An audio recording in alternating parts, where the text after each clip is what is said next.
స్వామీజీ, నన్నెందుకు ఆపావు? ఎందుకు స్వామీజీ అంత కోపం? నేను కోరినట్టే మీరు చెప్పారు, అంతే కదా. నువ్వు తప్పు చేసింది కాక కడుపులో బిడ్డ గురించి అబద్ధం చెప్పించి నా చేత తప్పు చేయించావు. దైవాన్ని నమ్ముకున్న నా చేత పాపపు పని చేయించావు.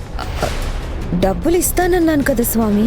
నాకున్న ఆర్థిక అవసరం నువ్వు అన్నదానికి ఒప్పుకునేలా చేసింది, కానీ అదెంత దోషం తర్వాత తెలుసుకున్నాను.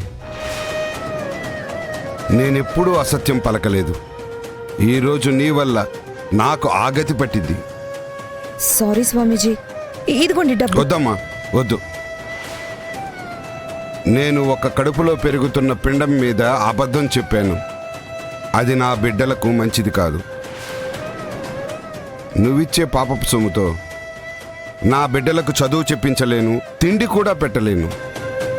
అలా అనకండి స్వామి. నాకింత సాయం చేసిన మీరు డబ్బు తీసుకోవాల్సిందే. వద్దమ్మా,